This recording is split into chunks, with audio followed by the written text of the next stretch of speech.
चलिए इसके बाद हमारे पास है स्ट्रक्चर मॉडल। ठीक है, स्ट्रक्चर मॉडल क्या होता है इसको हम ज़रा देखेंगे। Structure model of software display the organisation of a system interaction of the component that make up the system and their relationship. System कितने कंपोनेंट से बना हुआ है, एक्चुअली उसकी स्ट्रक्चर के अंदर क्या क्या चीज़ें, उसके कंपोनेंट क्या हैं, उनके आपस में क्या रिलेशनशिप हैं, वो किस तरह से काम कर रहे हैं। ठीक है, उन सब की रिप्रेजेंटेशन को जो है स्ट्रक्चरल मॉडल कहा जाएगा। स्ट्रक्चरल मॉडल्स में भी static models which show the structure of the system design, dynamic model which show the organisation of the system when it is executing. ठीक है, ये दो तरह से हो सकते हैं स्ट्रक्चर मॉडल, एक तो स्टैटिक मॉडल हो सकता है और डायनामिक। स्टैटिक मॉडल किसी सिस्टम के डिज़ाइन स्ट्रक्चर को बताएगा और डायनामिक मॉडल जो है वो किसी ऑर्गेनाइजेशन के सिस्टम को at the work of execution represent करेगा। ठीक है, यहाँ पे एक वर्ड ये यहाँ पे यूज़ किया हुआ है execution, when system is executing at the time of execution, वो उसको रिप्रेजेंट करेगा। ठीक है, क्लास डायग्राम क्या होती है, एक्चुअली क्लास डायग्राम, क्लास के अंदर डिफरेंट ऑब्जेक्ट्स होते हैं, combination of objects is called class. तो यहाँ पे भी वही कंसेप्ट है, class diagram are used to developing an object oriented system model to show the class in a system. इनके एक से ज़्यादा ऑब्जेक्ट्स अगर किसी एक प्रोसेस के ऊपर काम कर रहे हो, किसी एक सिस्टम में एक से ज़्यादा ऑब्जेक्ट्स आपस में कंबाइन होकर कोई टास्क परफॉर्म कर रहे हो, तो उन ऑब्जेक्ट्स की आपस में क्या रिलेशनशिप है, एसोसिएशन क्या है, यहाँ पे एक वर्ड एसोसिएशन यूज़ किया गया। एसोसिएशन क्या है, उनका लिंक क्या है आपस में, उस एसोसिएशन और उनके लिंक्स को जो है वो क्लास डायग्राम कहा जाएगा। उसके अलावा जब मॉडल को आप डेवलप करना शुरू करते हैं अर्ली स्टेजेस में सॉफ्टवेयर इंजीनियरिंग प्रोसेस में, ऑब्जेक्ट किसी एक चीज़ को ही रिप्रेजेंट करते हैं। यानी कि स्टार्ट के अंदर अगर हम बात करते हैं ऑब्जेक्ट है क्या, तो हमें पता चलता है कि ऑब्जेक्ट जो है कोई एक चीज़ है, सच एज अ पेशेंट और डिस्क्रिप्शन और डॉक्टर और एक्स्ट्रा, इस तरह की कोई चीज़ है। ठीक है, यहाँ पे क्लास के अंदर इसकी एसोसिएशन किस तरह से होगी ऑब्जेक्ट्स के आपस में, वो हम देखते हैं। 1 to 1 एसोसिएशन होती है, 1 to many, many to many। अगर किसी एक ऑब्जेक्ट की सिंगल ऑब्जेक्ट की सिंगल प्रॉपर्टी के साथ सिंगल ऑब्जेक्ट के साथ लिंक किया जाए, यानी कि 1 to 1, यानी कि 1 object with link with the 1 object only specific होगा, तो ये इसकी एसोसिएशन होगी 1 to 1। ठीक है, नेक्स्ट एसोसिएशन इसको देख लेते हैं, एसोसिएशन किस तरह से क्रिएट हो सकती है। ये एक पेशेंट है, ठीक है, क्लास एसोसिएशन को अगर हम डिस्कस करते हैं, यहाँ पे ये एक पेशेंट है। ठीक है, इसका पेशेंट एक से ज़्यादा हो सकता है, कंसल्टेंट 1 होगा। इसका यहाँ पे रिलेशनशिप है कि patients are refer to consultant, many patients can refer to 1 consultant, तो ये रिलेशनशिप होगा मैनी टू 1। और यहाँ पे देखें कंडीशन एंड पेशेंट, डायग्नोज के बाद किसी मल्टीपल पेशेंट्स की मल्टीपल कंडीशन आ सकते हैं, सो ये रिलेशनशिप मैनी टू मैनी हो गया। इस तरह से ये सारे रिलेशन जो है मैनी टू 1, इनके पेशेंट्स मैनी हो सकते हैं और जनरल प्रैक्टिशनर एक हो सकता है, जो कि रेफर्ड किया जाएगा, रेफर्ड बाय पिटिशनर। किसी जनरल पिटिशनर से रेफर्ड हुआ है, एक पेशेंट नहीं होगा, बहुत सारे पेशेंट्स हो सकते हैं, so this will be 1 to many। ठीक है, इस तरह से ये मैनी टू मैनी और मैनी टू मैनी रिलेशनशिप, ये क्लास रिलेशनशिप है, यहाँ पे इसको भी देख सकते हैं।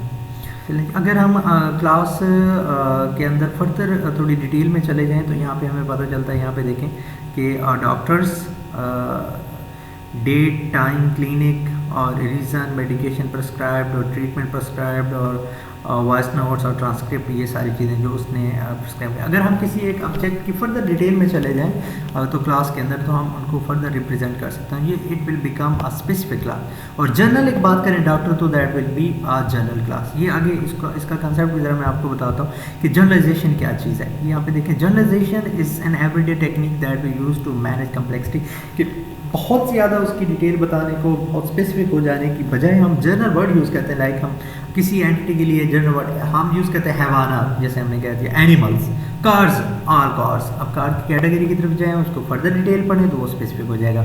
अदरवाइज जनरल बात कर ली तो that will become a generalisation process. ठीक है, अब जनरलाइजेशन प्रोसेस क्यों यूज़ करते हैं, ताकि हम कम्प्लेक्सिटी से बच सकें। ठीक है, in a modelling system is often used to examine the class in a system, see if there is a scope of generalisation. हम पहले देखेंगे, हम जिस क्लास को किसी एक सिस्टम के अंदर, मॉडल सिस्टम के अंदर हम मॉडल में क्लास रिप्रेजेंट करने जा रहे हैं, तो पहले हम ये देखेंगे कि इस क्लास की जनरलाइजेशन हो सकती है। अगर हो सकती है that will be okay, we will make it.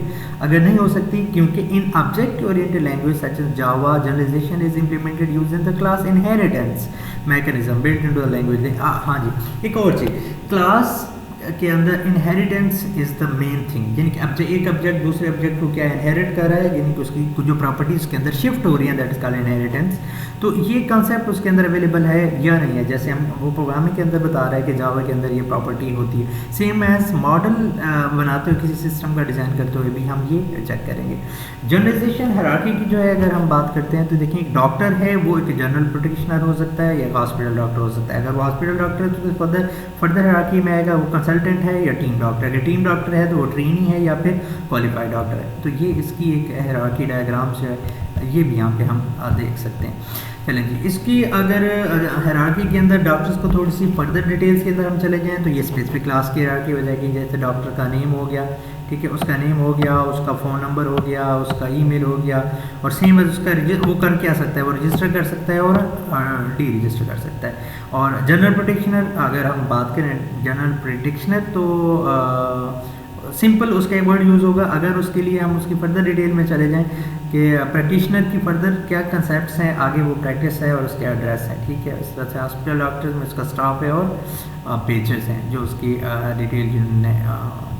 इसके बाद जी हमारे पास है बिहेवियरल मॉडल। और बिहेवियरल मॉडल एक्चुअली क्या करता है, इसकी डायग्राम अगर हम पढ़ते हैं तो हमें पता चलता है कि बिहेवियरल मॉडल्स और models of the dynamic behaviour of a system gets executed. जिस वक्त सिस्टम एग्जीक्यूट हो रहा होता है तो वो अपना क्या बिहेवियर शो करता है, इनकी क्या वो आउटपुट पे अपने बिहेवियर को रिप्रेजेंट करता है, what is its original happenings, that is called behaviour, ठीक है। अब इसमें दो तरह से चीज़ें हो सकती हैं। एक इसको डाटा होता है, ठीक है, some data arrives that has to be processed by the system, और एक इवेंट्स होती हैं। Events are called most stimulus, these are happens, these are the happening triggers जो सिस्टम की प्रोसेसिंग के अंदर जो है कोई स्टिमुलस क्रिएट कर सकते हैं, और स्टिमुलस की वजह से उसकी जो प्रपोज्ड या सपोज्ड हैपनिंग है वो चेंज हो सकती हैं, ठीक है। सो बिहेवियर ये है कि किसी सिस्टम मॉडल के अंदर बिहेवियर मॉडल ऐसा होता है जो सिस्टम के बिहेवियर को during time of execution change होते हुए रिप्रेजेंट करता है। डाटा ड्रिवन मॉडल ये होता है जो चेंज होगा due to the change in data, ठीक है, which will depend upon the only data, जो इनपुट डाटा किया जाएगा। फिर प्रोसेसिंग डाटा, डिफरेंट बात है, मैनी बिजनेस सिस्टम और data processing system that are primary driven by data. Of course data उनमें सबसे इंपॉर्टेंट होगा। किसी सिस्टम का अगर हमने ये देखना है कि उसकी प्रोसेसिंग और एग्जीक्यूशन टाइम के ऊपर क्या इवेंट्स हो रहे हैं, और वो इवेंट्स के अंदर जो चेंजिंग्स आ रही हैं, if they are due to data inputs, that will be called data driven model। तो ऐसा मॉडल जो हम रिप्रेजेंट करेंगे that will be called a data driven model। data driven model show the sequence of action involved in processing input data and generating an associate output।